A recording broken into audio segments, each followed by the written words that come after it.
Your Excellencies, ladies and gentlemen, the International Monetary Fund Deputy Managing Director, Mr. Takatoshi Kato.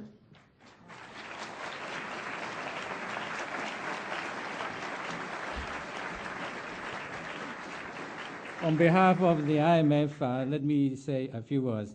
Good morning, ladies and gentlemen. It is my very great pleasure to welcome you this morning, this impressive gathering of Fulbright Fellows and special guests to the International Monetary Fund. It is only fitting that this occasion would take place inside this international institution as the Fulbright Association shines a spotlight on the importance of better understanding around the globe and acknowledge President Clinton's many contributions. To quote President Clinton, when as president of the host member country, he honored us by addressing the 1999 annual meeting of the World Bank and IMF, and I quote, "We can build a global economy and a global society that leaves no one behind," unquote. This is the agenda the Bretton Woods institutions have been pursuing by way of our respective area of competence. It is a privilege for us that Fulbright Association has chosen the IMF headquarters. As a matter of fact, this is a brand new building, only completed last September, as a place to honor President Clinton with this important award ceremony today. To all you associated with the William Fulbright program, I offer you each a very warm welcome to the IMF. And thank you very much. Your Excellencies, ladies and gentlemen, the President of the Fulbright Association, Dr. R. Fenton May.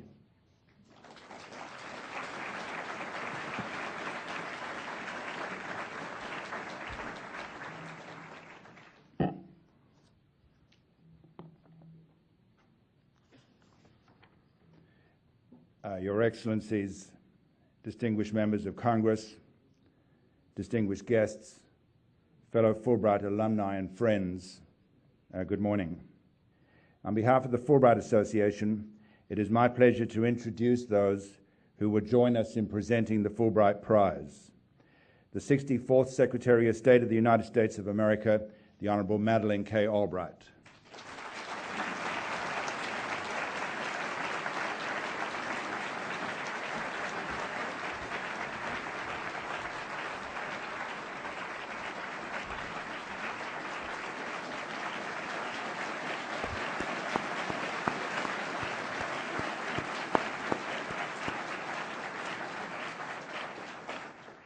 Former Governor and Senator from the state of Arkansas, the Honorable David Pryor.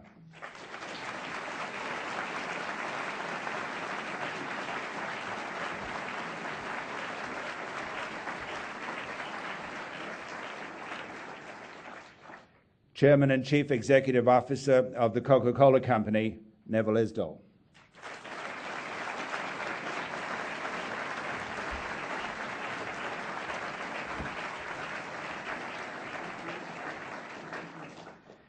And it is now my very great honor to present the Fulbright Laureate, the 42nd President of the United States of America, William Jefferson Clinton.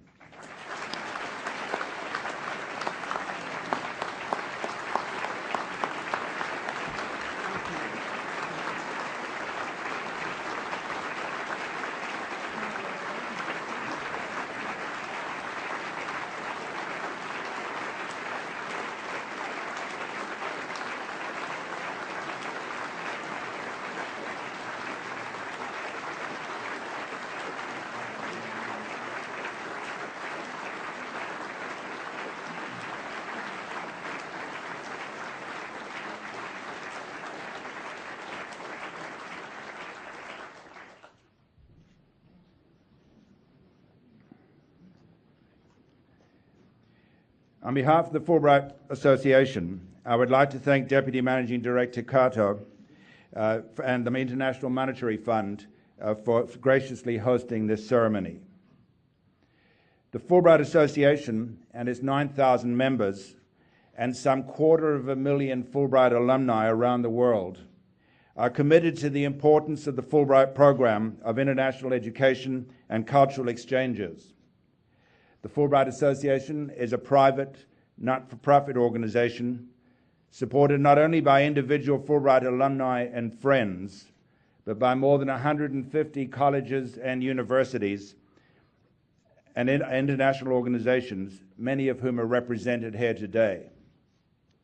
The Fulbright Association particularly appreciates the Coca-Cola Foundation, both for its support of the Fulbright Prize and for the many educational scholarship opportunities that it makes possible in the United States and around the world.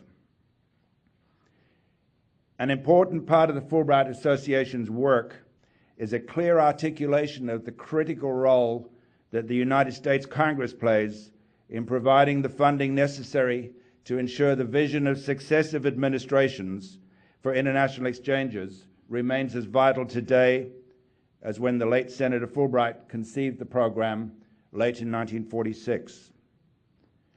As more graduate students, teachers, and scholars from throughout the world participate in Fulbright exchanges each year, they provide significant opportunities to enhance global understanding. The Fulbright Association also supports the engagement of Fulbright alumni groups around the world to continue helping foster international goodwill now and in the future. We share the belief that strengthening relationships among individuals and institutions across borders promotes a more stable and peaceful world. And as we move towards presentation of the Fulbright Prize, we have 3 tributes to the laureate, and it is my pleasure to present a video tribute to President Clinton from United Nations Secretary General Kofi Annan, who regrets that he could not be here today with us.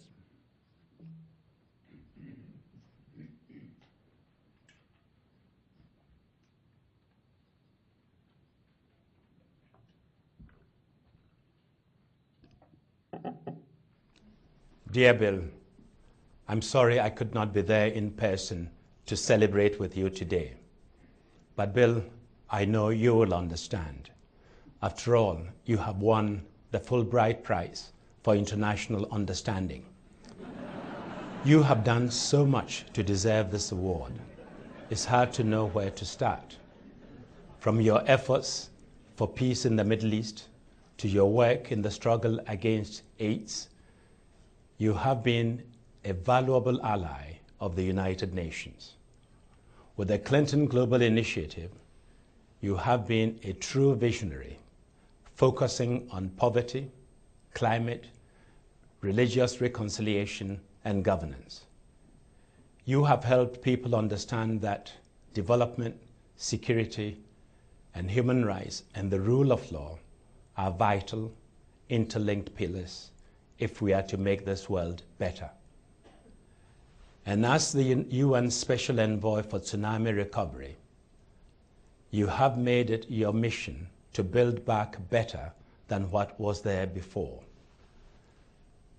In this way, you have given practical meaning to your passion for development and helped improve millions of lives.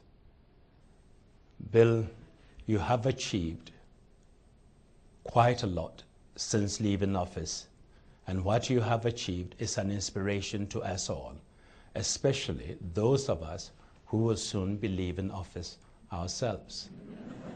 Warmest congratulations on this award from Nan and from me, and above all, keep up the fight.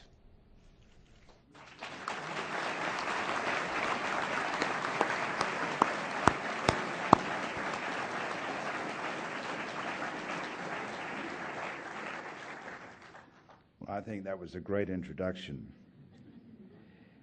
9 years ago at this prize award, Secretary of State Madeleine Albright joined us in honoring the 1997 Fulbright laureate, Václav Havel.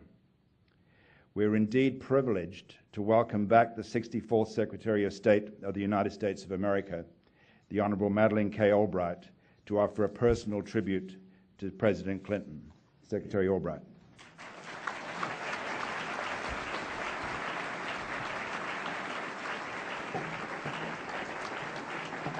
Thank you very much. Mr. President, Dr. Fenton May, Senator Pryor, Mr. Isdell, distinguished guests, good morning, I think. I am very honored to have been asked to participate in this ceremony and very privileged to have served President Clinton and to have had the honor of representing the United States. My assigned task today is a little bit daunting because it seems that just about everything that could be said about President Clinton has been said, but no one could be more famous, and yet it is not among the famous that the most compelling testimony to his accomplishments may be found. For that, we should turn to the children of Sarajevo, who have grown up in safety because this man put a halt to ethnic cleansing, or to the factory workers in Tanzania and Malawi, whose families have food on the table because President Clinton fought for the Africa Growth and Opportunity Act, or to the people of Northern Ireland, Catholic and Protestant alike, who are more secure because this president helped to heal centuries of bitterness with the medicine of tolerance and a formula for peace, or to the young men and women of Kosovo who owe their lives to the leadership of the president and to NATO, or to the AIDS victims in Africa who have access to antiviral medicine because former President Clinton, far from retiring after 8 years in office, followed by a heart operation, remains as dynamic and caring as ever. To take the measure of this man, we should listen as well to the storm victims in Asia who are rebuilding their lives with the help of President Clinton and his distinguished partner, the senior President Bush. Perhaps it's because he grew up in a segregated southern town, but this champion of improved race relations in America became, while in office, a champion of tolerance and a foe of suffering across the globe. Perhaps it's because of his contact with Senator Fulbright, also an idealistic realist or a realistic idealist. Historians will render their own judgment on the record of the two Clinton terms, and when they do, I hope they will incorporate the full measure of the man. To those of us who saw him up close every day under sometimes unbelievable strain, he was not just a leader of endless creativity with an encyclopedic mind. He was and still is more than that, tirelessly taking on new struggles with the global initiative. He's the embodiment of many of the qualities that reflect America at its best: resilience, optimism, a willingness to work with others, a passion for doing what is right, and a conviction that so long as we are true to our values, no obstacle can block us, nor any enemy defeat us. It is usually a mistake to try to sum up a nation's foreign policy with the kind of slogan that fits on a bumper sticker. But as president, Bill Clinton believed in one principle that made sense, both at home and overseas, and that principle was putting people first, a principle that meshes perfectly with the demands of our time, the needs of the world, the values of America, the spirit of the Fulbright Prize, and the courage, conscience, and commitment of William Jefferson Clinton. Thank you all very much.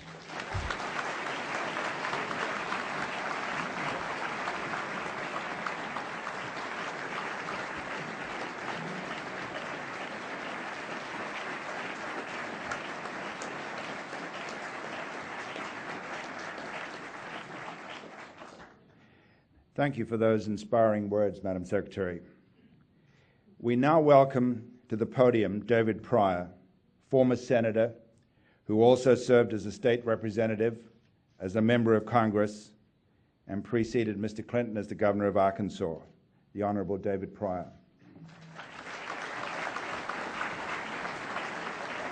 Thank